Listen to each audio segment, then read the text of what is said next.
Hare Rama Rama Rama Hare Hare, Hare Krishna Krishna Krishna Hare Hare, Hare Rama Rama Rama Hare Hare, Hare Krishna Krishna Krishna Hare Hare, Hare Rama Rama Rama Hare Hare, Hare Krishna Krishna Krishna Hare Hare. गोपिका जीवन स्मरणं गोविंदा गोविंदा सद्गुरुनाथ महाराज की जय. ஓங்கி உலகளந்த உத்தமன் பேர் பாடி நாங்கள் நம் பாவைக்கு சாற்றி நீராடினாள்.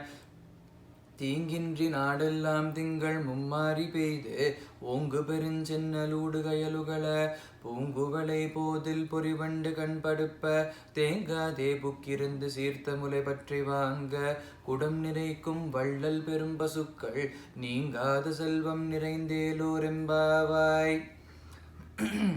திருப்பாவையோட 3வது பாசுரத்தில் ஆண்டாள் நமக்கு என்ன சொல்லி கொடுக்குறா அப்படின்னா, நம்ம பகவானோட முந்தின பாசுரத்துலலாம் என்ன பார்த்தோம் அப்படின்னா, பகவானோட நாமத்தை சொல்லணும், அதுதான் நோன்பு அப்படின்னு சொல்கிறா.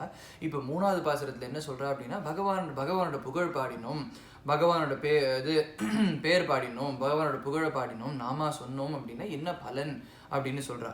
ஸோ சொல்கிறா, ஓங்கி உலகளந்த உத்தமன் பேர் பாடி. ஸோ பேர் பாடினா சொல்கிறா, ஓங்கி உலகளந்த உத்தமனோட பேரை பாடினா என்ன பலன் கிடைக்கும் அப்படின்னு இந்த பாசுரத்தில் சொல்கிறா. ஓங்கி உலகளந்த உத்தமன்னா யார் அப்படின்னா, நம்ம ஆண்டாள் திருவிக்ரமாவதாரம் வாமனாவதாரம் இதை ஸ்மரிச்சுண்டு இதை ரெஃபர் பண்ணி சொல்கிறா. ஏன்னா இப்போ வாமனாவதாரம் திருவிக்ரமாவதாரம்னு எடுத்துட்டோம் அப்படின்னா, பகவானுடைய எல்லா அவதாரமே அவர் பக்தவத்சலன் அப்படிங்கிறத ப்ரூவ் பண்ணுறதுக்காக தான், பக்தர்களுக்காக தான் எடுக்கிறார். இருந்தாலுமே வாமனாவதாரம் திருவிக்ரமாவதாரம் அப்படிங்கிறது இது இன்னும் அதை சொல்கிறதுக்கு அதுக்காகன்னு வந்திருக்கிற மாதிரி தோணும் நமக்கு. ஏன் அப்படின்னா, இப்போது பலி சக்கரவர்த்தின்னு எடுத்துட்டோம் அப்படின்னா, அவர் அப்பேற்பட்ட ஒரு பக்தர் அவர் இல்லையா. ஏன்னா பிரகலாதனோட பேரன் அப்பேற்பட்ட பக்தர் அவர். எல்லாம் பக்தராக இருக்கிறதுனால தான் பகவான் அவருக்காகன்னு ஒரு அவதாரம் எடுத்திருக்கார். ஸோ அப்படி இருக்கும்போது கூட, அவர் அப்பேற்பட்ட பக்தராக இருக்கும்போது கூட அவருக்கு அகங்காரம் மமக்காரம் அப்படிங்கிற ஒரு 2 விஷயம் இருந்துதான் அவருக்கு. ஏன்னா சாஸ்திரத்தை சொல்லப்பட்டிருக்கிற விஷயம் என்ன அப்படின்னா, யார் ஒருத்தருக்கு அகங்காரம் மமக்காரம் இந்த 2 விஷயம் இருக்கோ, அந்த இடத்துல எந்த இடத்துல அகங்காரம் மமக்காரம் இருக்கோ அந்த இடத்துல பகவான் இருக்க மாட்டார் அப்படின்னு நம்ம சாஸ்திரத்தில் சொல்லப்பட்டிருக்கிற ஒரு விஷயம். அப்போ அப்படி இருக்கும்போது பலி சக்கரவர்த்தி எப்பேற்பட்ட பக்தராக இருந்தால் கூட அவருக்கு அகங்காரம் மமக்காரம் 2 விஷயம் இருக்குது. ஏன்னா அவருக்கு என்னன்னா, அவருக்கு அவரோட குடும்பத்து மேலே என்னோட குடும்பம் அப்படின்னு ஒரு கர்வம். ஏன்னா அவர் குடும்பம் யார் அப்படின்னா பிரகலாதனோட பேரன் இல்லையா. வேலை சொன்னாலும் என்னோட தாத்தா பிரகலாதன் எப்பேற்பட்ட பக்தர் அவர் அப்படின்னு அதில் அவருக்கு ஒரு கர்வம் இல்லையா. எனக்கு எப்பேற்பட்ட ஒரு சொத்து, நான் எவ்வளோ ஒரு தனவான் அப்படிங்கிறதுல ஒரு அகங்காரம், நான் இவ்வளோ தானம் பண்ணுறேன், நான் இவ்வளோ தானம் பண்ணுறேன் அப்படிங்கிறதுலையும் அவருக்கு ஒரு கர்வம். என்ன மாதிரி யார் தானம் பண்ண முடியும் அப்படிங்கிறதுல ஒரு கர்வம் அவருக்கு. ஸோ அதனால கர்வம் இருந்தது, அகங்காரம் மமக்காரம் இருந்தது, என்னோடது அப்படிங்கிற மமக்காரம் இருக்குது. நான் எப்படி பண்ணுறேன், நான் எப்படி தானம் பண்ணுறேன் அப்படிங்கிற அகங்காரமும் இருந்தது அவருக்கு. ஸோ இதில் என்ன அகங்காரம் மமக்காரம் இருந்தால் கூட, நான் எப்படி தானம் பண்ணுறேன் பார்த்தியா அப்படிங்கிற ஒரு அகங்காரம் இருந்தால் கூட அவருக்கு தானம் பண்ணுறது, ஏன் தானம் பண்ணுறாரு அப்படின்னா, தானம் பண்ணேன் அப்படின்னா குருநாதருக்கு பிடிக்கும், குருநாதருக்கு இஷ்டமான விஷயம், பகவானுக்கு இஷ்டமான விஷயம் அப்படிங்கிறதுனால தானம் பண்ணுறேன். யாகயஜ்ஞங்கள் ஏன் பண்ணுறேன்னா, என் குருநாதர் சந்தோஷப்படுவார் அதனால நான் யாகயஜ்ஞங்கள் பண்ணுறேன், என்னோட பகவான் சந்தோஷப்படுவார் அதனால நான் யாகயஜ்ஞங்கள் பண்ணுறேன் அப்படின்னு அதோட அண்டர்லைங் காஸ் ரீசன் என்னவா இருந்தது அப்படின்னா, குருநாதர் சந்தோஷப்படுவார், குருநாதர் பிரீத்தி அடைவர், பகவான் பிரீத்தி அடைவர் அப்படிங்கிறது அண்டர்லைங் காசாக இருந்தால் கூட அவருக்கு அகங்காரம் மமக்காரம் இருந்தது. ஸோ அகங்காரம் மமக்காரம் இருந்தது அப்படின்னா பகவான் அங்கே இருக்க மாட்டார், அங்கே பகவான் அவரை ஏற்றுக்க மாட்டார் இல்லையா.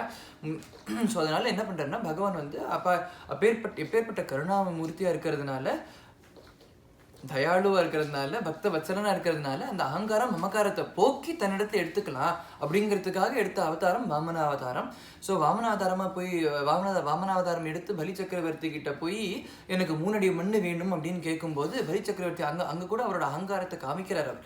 ஏன்னா அவர் சொல்கிறார், அகங்காரம் மமக்காரத்தை காமிக்கிறார். அவர் சொல்றார், நான் வந்து நீ வேணா வெளியில போய் கேட்டு பாருங்கோ, நான் எப்பேற்பட்ட தான பிரபு அப்படின்னு கேட்டு பாருங்கோ. என்கிட்ட நீங்க தானம்னு கேட்டேன்னா உங்க வாழ்க்கை பூரா நீங்க கையேந்தவே தேவையில்லை, அடுத்த வாட்டி இன்னொருத்தட்ட கையேந்தவே தேவையில்லை, அவ்வளோ நான் வந்து கொடுப்பேன் உங்களுக்கு.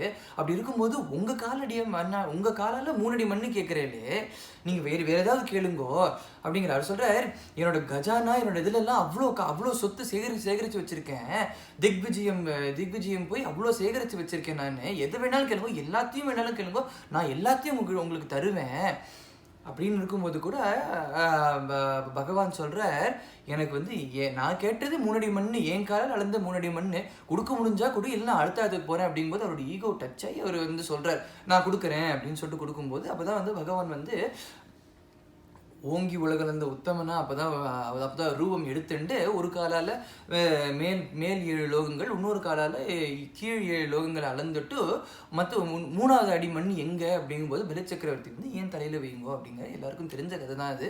ஆனா இந்த இடத்துல பார்த்தோம் அப்படின்னா கதை கொஞ்சம் இடிக்கிறது. ஏன்னா இப்ப பகவான் வந்து ஒரு அடியால மேல் 7 லோகங்கள், ஒரு அடியால கீழ் 7 லோகங்கள் அளந்துட்டார் அப்படின்னா அது அந்த லோகத்தில் இருக்கிற எல்லா ஜீவராசிகளும் அதில் சேர்த்தி தான். ஏன்னா இப்போ எர்த்த ஒரு காலால் அளந்துட்டோ அதில் இருக்கிற ஒரு மனுஷனும் ஒரு காலால் அளந்துருப்பாங்களா? அப்படி கிடையாது. எர்த்த ஒரு காலால் அளந்தோன்னா எர்த்தில் இருக்கிற எல்லாரும் அடக்கம் தான் அதில். ஸோ அப்படி இருக்கும்போது பலிச்சக்கரவர்த்தி எந்த லோகத்தில் இருக்காரோ அந்த லோகமும் சேர்த்து அளந்துருக்காரு. ஸோ பலிச்சக்கரவர்த்தியும் அதில் அடக்கம். ஆனால் இது வந்து சிம்பாலிக்காக இருக்குது அப்படிங்கிறதுனால என்ன சிம்பாலிஃபை பண்ணுறது அப்படின்னா, முதல் 2 அடியால் பகவான் வந்து அவரோட மமக்காரத்தை எடுத்துட்டார். ஏன்னா பலிச்சக்கரவர்த்திக்கு என்னோடதுன்னு சொல்லிக்கிற எதுவுமே இல்லை, எல்லாத்தையும் பகவான் எடுத்துட்டார். முதல் 2 அடியால் அளந்துட்டார். இப்போ மிஞ்சி இருக்கிறது நான் அப்படிங்கிற அகங்காரம் மட்டும்தான். ஸோ அதனால அவர் சொல்றார், 3வது அடியால் என்னோட அகங்காரத்தை எடுத்துக்கோங்கோ அப்படின்னு சொல்றாரு அவர்.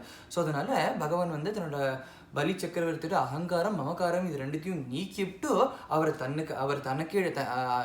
ரெண்டுத்தையும் நீக்கிட்டு அவர் தனக்கே சொந்தம் அப்படின்னு தன்கிட்ட எடுத்துக்கிறாரு இல்லையா?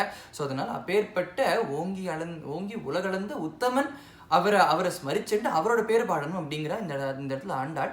ஸோ பகவானோட பேர் பாடினோம் அப்படின்னா என்ன பலன் அப்படின்னா, ஆண்டாள் சொல்ற கரெக்டாக டைத்துக்கு மழை பெய்யும் அப்படிங்கிறா. ஏன்னா மழைங்கிறது வந்து அவ்வளோ ரொம்ப முக்கியமான ஒரு விஷயம். ஏன்னா மழை இல்லை அப்படின்னா வாழ முடியாது, தண்ணி இல்லைன்னா வாழறது ரொம்ப கஷ்டம். அதுக்காக தண்ணி இல்லைன்னா வாழ முடியாதுன்னு கஷ்டம், தண்ணி வேணும் அப்படிங்கிறதுக்காக ஒரேடி ரொம்ப தண்ணி இருந்தாலும் வாழறது கொஞ்சம் கஷ்டம். ஸோ அதனால் ஒரேடியாக மழை பெஞ்சுட்டேவும் இருக்கக்கூடாது, ஒரேடியாக மழை பெய்யாமே இருக்கக்கூடாது. மழை ரொம்ப பெஞ்சிட்டே இருந்ததுன்னா வெள்ளம் வந்து எல்லாம் அடிச்சுன்னு போயிடும், மழை பெய்யவே இல்லைன்னா பஞ்சம் வந்து எல்லாம் பசியில் போயிடுவா. ஸோ அதனால there is a sweet spot இல்லையா? அந்த ஸ்வீட் ஸ்பாட்டில் கரெக்டாக ஃப்ரீக்வெண்ட் இன்டர்வல், கன்சிஸ்டன்ட் இன்டர்வல்ஸில் மழை பெய்யும் அப்படிங்கிற நாமத்தை சொல்லணும்னா பகவானோட புகழ் பாடினோம் அப்படின்னா ஃப்ரீக்வெண்ட் இன்டர்வல்ஸில் கன்சிஸ்டன்ட் இன்டர்வல்ஸில் மழை பெய்யும் அப்படிங்கிறா. எல்லாரும் செல்வ செழிப்பாக நன்னா இருக்கும், இந்த நாடே செல்வ செழிப்பாக நன்னா இருக்கும் அப்படிங்கிறா. சொல்கிற ஓங்கு பெருஞ்சென்னல் ஊடுகையில் உகழ அப்படிங்கும்போது ஒரு சென்னல் ஒரு கிராப் இருக்கு இல்லையா? இந்த பாண்ட்லாம் அந்த கிராப்ஸ் இருக்கும் இல்லையா, அந்த கரையை பேங்க்ஸில் கிராப்ஸ் இருக்கும் இல்லையா? ஸோ ஒன்றும் திருவிக்கிரமாவதாரம் அந்த பெருமாள் எவ்வளோ பெருசு இருந்தாலோ அவ்வளோ பெருசுக்கு இருக்கும் அப்படின்னு அவ்வளோ செல்வ செழிப்பாக அவ்வளோ பெருசாக இருக்கும் அப்படிங்கிறா. அது சுற்றி மீனெல்லாம் வந்து சுற்றி வரும், அதை துள்ளி விளையாடும் அப்படிங்கிறா. ஸோ இது இப்போ ஆண்டாள் இந்த இடத்துல சொல்கிறா, இந்த காட்சியை பார்க்குறதுக்கு எப்படி இருக்கான், திருவிக்கிரமாவதாரம் எடுக்கும்போது பகவான் திருவிக்கிரமாவதாரம் எடுக்கும்போது எல்லாருக்கும் ஒரு ஆசை. ஏன்னா எல்லா லோகத்தையும் 14 லோகத்தையும் அளந்துட்டார் இல்லையா? ஸோ எல்லா லோகத்தில் இருக்கிற பக்தாளுக்கும் ஆசை.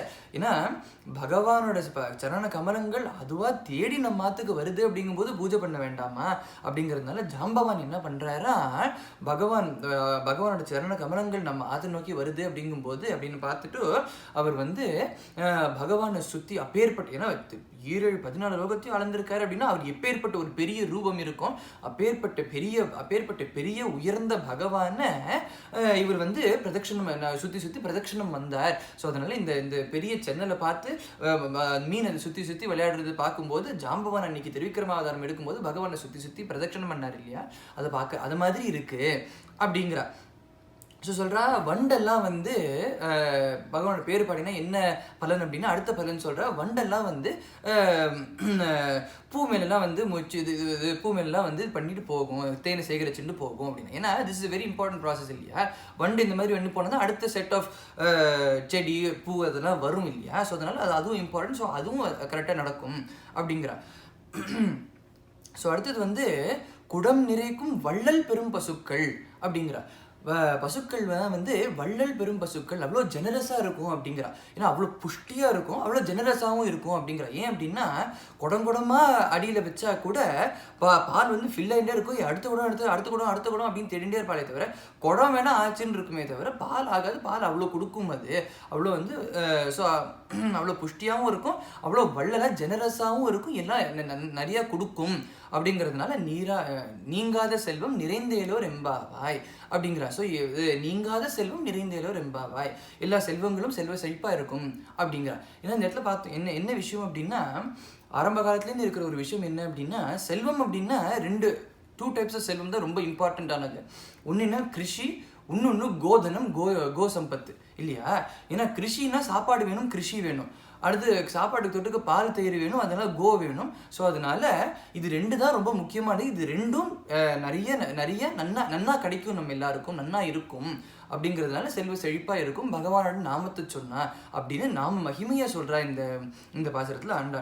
நாமம் ஒன்றே போதுமே வீண் பேச்சதற்கு ஹரி, நாமம் ஒன்றே போதுமே சாதனமும் நாமமாம் சாத்தியமும் நாமமாம் சம்சார வேதனை நீக்கி சாந்தி நல்கிடுமாம் நாமம் ஒன்றே போதுமே வீண் பேச்சதற்கு ஹரி, நாமம் ஒன்றே போதுமே.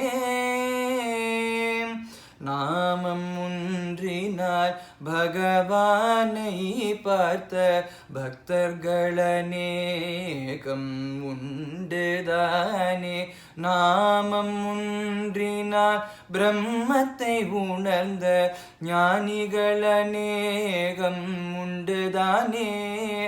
ஆசையுடன் ஸ்ரத்தையுடன் சொல்லி வர அதிவிரைவில் கைமேல் பலன் கண்டிடலாமே. நாமம் ஒன்றே போதுமே வீண் பேச்சதற்கு ஹரி, நாமம் ஒன்றே போதுமே. சத்குருநாத் மகாராஜ் கி ஜெய்.